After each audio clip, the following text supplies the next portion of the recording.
Hello munchkins, this is Aparajita from evidyarthi.in और अप्पू की पाठशाला में भी आपका बहुत बहुत बहुत स्वागत है।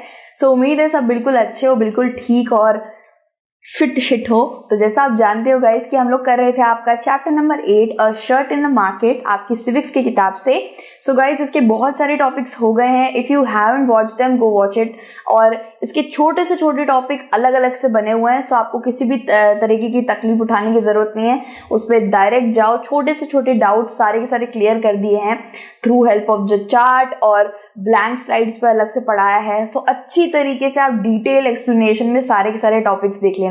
और ये जो टॉपिक है, आई थिंक ये सेकेंड लास्ट टॉपिक है हमारा, और टॉपिक है हमारा who are the gainers in the market. अब गाइज ऐसा होता है कि हर जगह आप जानते हो, हर जगह डिस्पैरिटीज रहती है, इनइक्वालिटी हमारे वर्ल्ड में हर जगह है। हमारे भारत में देखा जाए तो कोई कम कमाता है तो कोई ज्यादा कमाता है। अगर हम देखा जाए तो एक दिया, जब हम दिवाली में दिया जलाते हैं ना, तो जो मट्टी के दिए होते हैं ना दोस्तों, वो बड़े सस्ते मिलते हैं, 10 रुपए के 10, 12 रुपए के 12 पीस। इससे ज्यादा वो लोग कमाते नहीं है।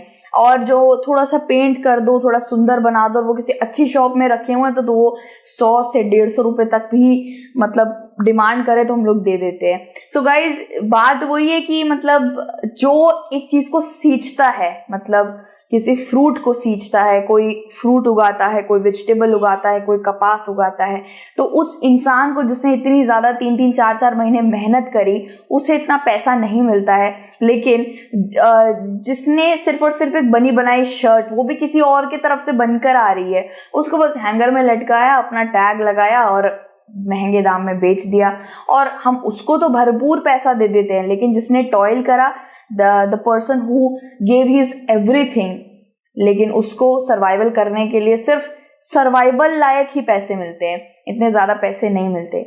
गाइज आई थिंक ये जो टॉपिक है, आई डोंट नो, बहुत छोटा टॉपिक है, बट हाँ काफी ज्यादा बातचीत करने वाला टॉपिक है, डिबेटेबल टॉपिक है कि क्यों ऐसा होता है कि जो सबसे ज्यादा कड़ी मेहनत करता है, हार्ड वर्क करता है, उसी को सबसे कम पैसे और सबसे कम इज्जत क्यों मिलती है। Guys who are the gainers in the market, हम लास्ट में एक टेबल को भी फिल करेंगे। वैसे वो टेबल मेरे ओपिनियन के बेसिस पे फिल होगा, बट आप भी अपने ओपिनियन के बेसिस पे उस टेबल को बुक में फिल कर सकते हो, ठीक है। A chain of market links the producer of cotton to the buyer at supermarket.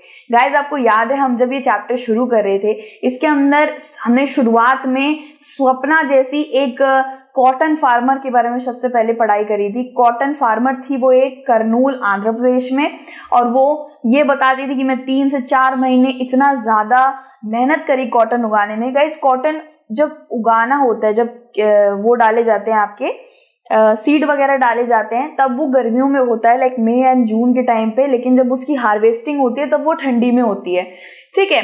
Guys बहुत ज्यादा मेहनत लगती है, इसलिए लगती है गाइस क्योंकि एक ही बार में सारे के सारे कॉटन बर्ड्स ऐसे करके खुल नहीं जाते हैं, सबको खुलने में टाइम लगता है। या तो आधे खुल गए होते हैं पहले, या तो आधे को वेट करना पड़ता है आपको कि वो कब खुलेंगे, कब ब्लूम हो जाएंगे।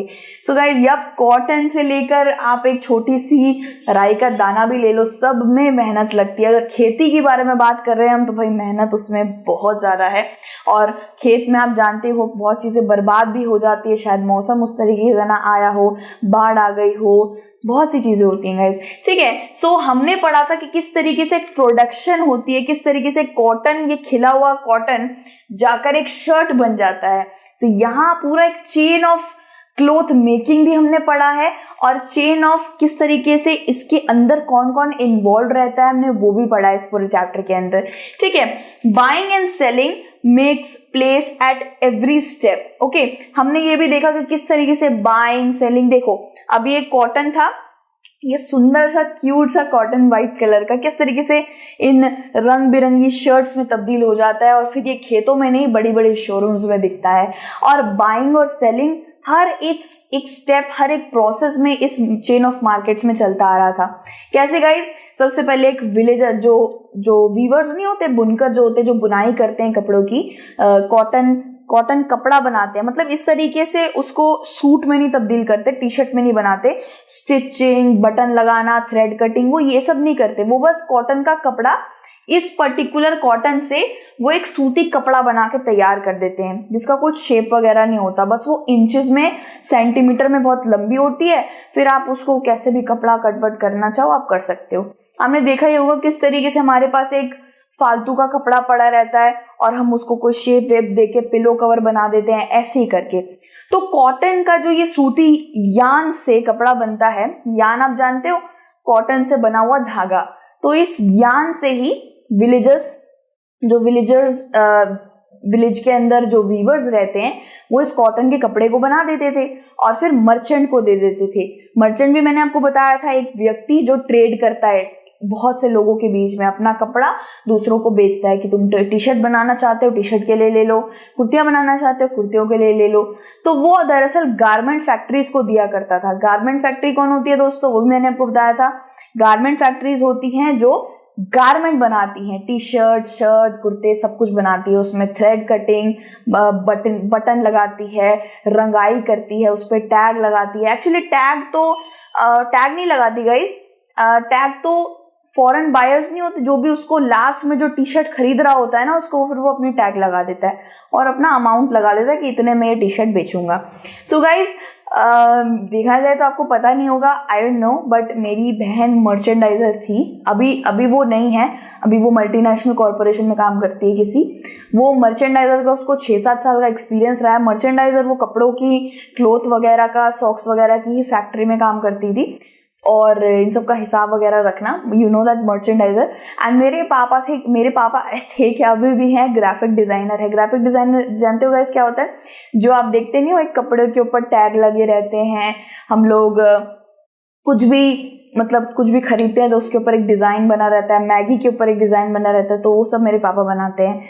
सो ये सब चीजें, कपड़े वगैरह का उनको काफी पता हुआ वो भी होते, तो मतलब लेक्चर दे देते कि अरे ये कपड़ा होना चाहिए। मतलब मैं अपनी बहन को लेके जाती हूँ, स्पेशली जब भी कपड़े खरीदने होते हैं मैं उसी को लेके जाती हूँ। मुझे 2 मिनट में बता देती है कितना कॉटन मिक्स है, कितना नायलॉन मिक्स है, कितना क्या चीज मिक्स है।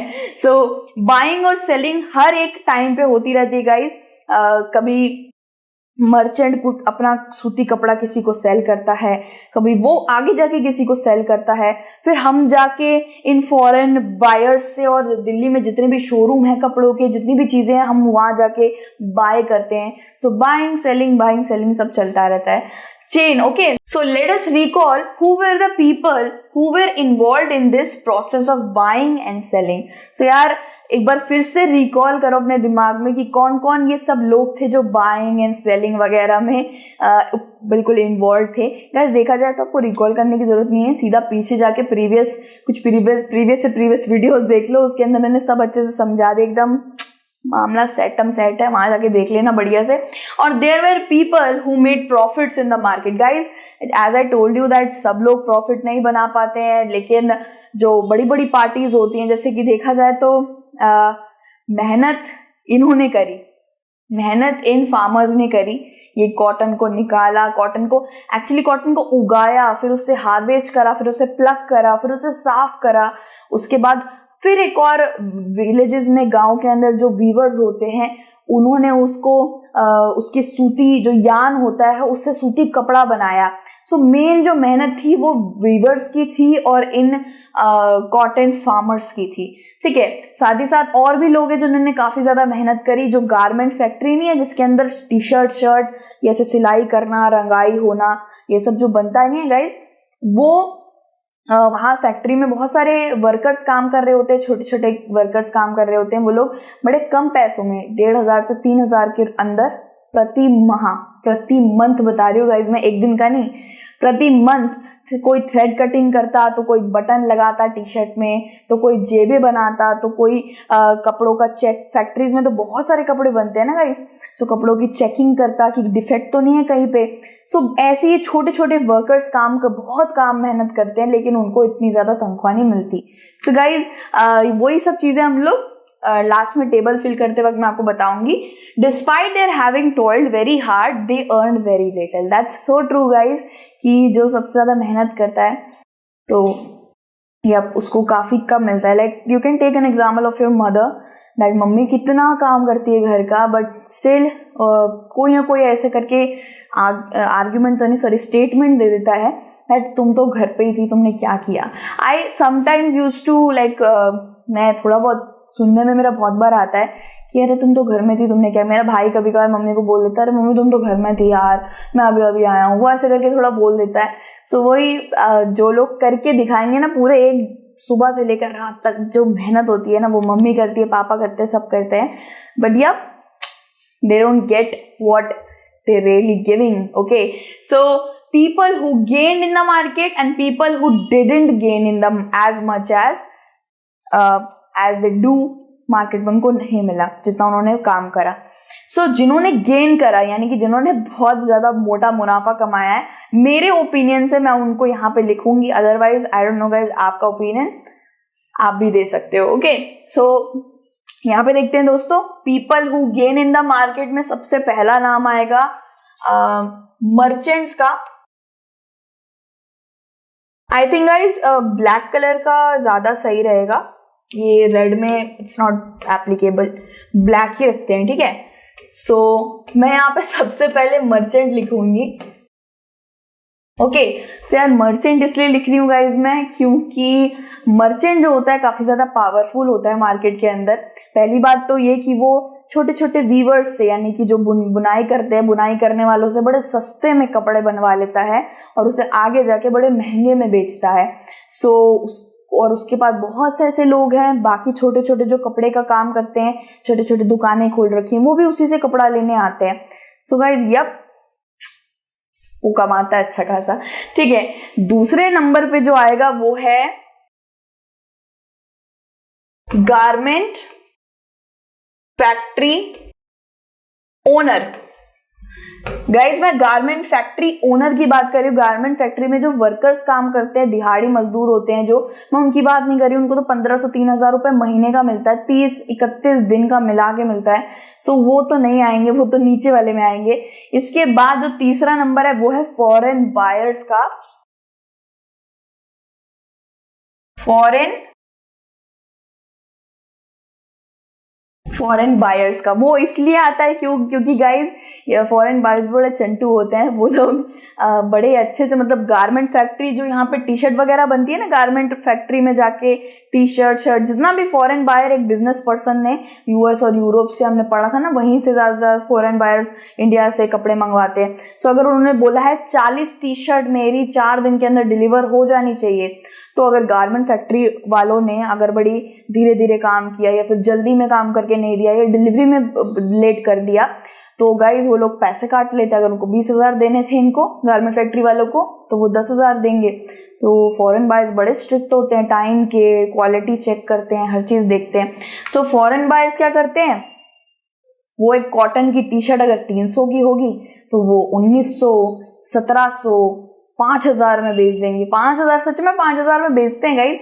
हमने इससे पहले वाली वीडियो में पूरा अच्छी तरीके से देखा था कि एक शर्ट में एक फॉरेन बायर, एक बिजनेस पर्सन कितना पैसा कमाता है। तो हमने देखा था कि उसने 900 रुपए लगाए थे अपने शर्ट में पूरी तरीके से, एडवर्टाइजमेंट, स्टोरेज और खरीदने में 300 रुपए लगे थे उसके, और उसने टोटल 900 एक्स्ट्रा प्रॉफिट कमाए थे। तो फॉरेन बायर आएगा यहाँ पे।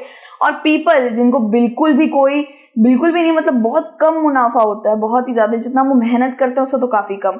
सो पहले पे मैं स्वप्ना का नाम लेना चाहूंगी, जो एक फार्मर है, कॉटन फार्मर। सिर्फ वो ही नहीं, सारे कॉटन फार्मर का ही नाम मतलब उसके साथ जोड़ रही हूं मैं।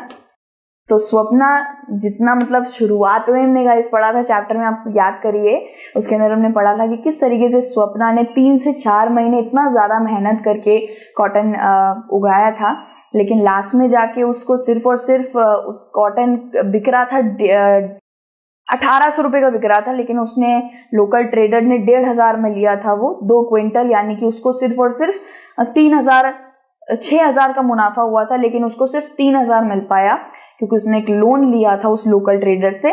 3,000 कट गए थे, उसने 3,000 बंदे ने काट लिए थे। सो यार मतलब 3-4 महीने आप एक चीज को सींचते और फिर सिर्फ 3,000 मिलते हैं। 3,000 में आजकल कुछ नहीं आता, और सीरियसली कॉटन फार्मर्स को इतना मिलता है। इन रियलिटी हम स्वप्ना के बारे में पढ़ रहे थे, वो कोई फिक्शनल कैरेक्टर नहीं थी। सो दूसरा जो नाम आएगा गाइस, दूसरा नाम किसका दे? एक तो स्वप्ना हो गई जो हमारी कॉटन फार्मर है, एक हो गए वीवर्स, ठीक है गाइस। वीवर्स जो गांव में बैठे हुए छोटे छोटे वीवर्स होते हैं, बुनाई करने वाले।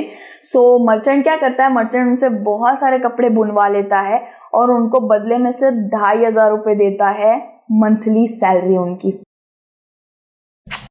तो वीवर्स का नाम आना चाहिए। तीसरा नाम मैं देना चाहूंगी, तीसरा ही ब्लैंक खाली अभी। तीसरा नाम मैं देना चाहूंगी गारमेंट फैक्ट्री में रहने वाले सारे छोटे छोटे वर्कर्स का। वो इसलिए गाइस क्योंकि जितने भी वहां छोटे छोटे वर्कर है उनको टेम्पररी बेसिस के लिए रखा जाता है, यानी कि काम होगा तो तुम काम करो, नहीं है तो तुम जा सकते हो, तुम्हें छोड़ना पड़ेगा काम। और टेम्पररी बेसिस के लिए सबसे ज्यादा इनकम उनको टेलर, सबसे ज्यादा इनकम वहां टेलर की है, 3,000 रुपए प्रति माह। उसके बाद 1,500 रुपए चेकिंग करने वाले के, बटन लगाने वाले, थ्रेड कटिंग करने वाले के 1,000 या 1,500 रुपए महीने के, और इस्त्री करने वाले के अगर वो एक शर्ट इस्त्री करता है तो उसको सिर्फ 1.5 रुपए मिलेंगे एक शर्ट के। सो गाइस क्यों नहीं, यहाँ पे क्यों नहीं होना चाहिए फैक्ट्री? यहाँ पे मैं लिख देती हूँ फैक्ट्री गारमेंट थोड़ा गाइस नीचे है थोड़ा, तो थोड़ी प्रॉब्लम हो रही है, आई होप आपको समझ आ रहा होगा। फैक्ट्री गारमेंट वर्कर्स लिख देते हैं, और उसमें सबसे ज्यादा वुमेन्स थी। सो गाइस कुछ इस तरीके से मैंने ये फिल करा है। You can also feel like this, आप ट्राई कर सकते हो फिल करने का, बट आप तभी से ट्राई कर पाओगे व्हेन यू आर कंप्लीटली, आप अपने ऊपर एक ट्रस्ट रखते हो कि यस आपने पूरी के पूरे चैप्टर को आपने विजय पा लिया है, मतलब हर चीज आपको फुल फ्लेजेडली आपको अच्छे से कंप्लीटली आपको समझ आ गई है, तभी आप ये फिल कर पाओगे, ठीक है। अदरवाइज गाइज कर सकते हो फिर, बट ट्राई करना, सारे टॉपिक वगैरह सब देख लो अच्छे से, को अच्छी तरह क्लियर आउट हो जाएगा। So market and equality guys, ये वाला हमारा लास्ट टॉपिक है आई थिंक। सो इस टॉपिक में हम लोग जल्दी से मिलते हैं। एंड यप गाइज मुझे ज़रूर बताना कि ये टॉपिक आपको कैसा लगा। And yup I this is my opinion guys कि सीरियसली जो टॉयल करते हैं, हार्ड वर्क करते हैं, उनको सीरियसली वो नहीं मिलता है जो मिलना चाहिए। बट हाँ, भगवान जी उन्हें देख रहे होते हैं, वो उनके साथ ज़रूर इंसाफ करेंगे। भगवान दे रहा है, दुरुस्त है, अंधा नहीं है। क्योंकि मेरे साथ ऐसा बहुत बार होता था गाइस, जाते जाते एक इंस्टेंट बताती जाती हूँ कि हमेशा 4 बजे उठ के पढ़ना, रात तक फाइलें बनाना, इतनी मेहनत करना, फिर भी मेरे छोटे मोटे जो दोस्त थे जो पढ़ते नहीं थे, बंक मारते थे, वो उनको मेरे से ज़्यादा नंबर तो नहीं, बट उनको भी मेरे लायक ही नंबर मिल जाते थे। मैं उनकी हमेशा मदद करती थी, पर मेरे को डांट पड़ जाती थी। So guys I don't know, होता रहता है, कोई बात नहीं, इसी को लाइफ कहते हैं। So coming soon again with another topic, till then अपना ध्यान रखना और keep that smile on your face, because आप उसमें बहुत क्यूट लगते हो। So take care, God bless you and bye.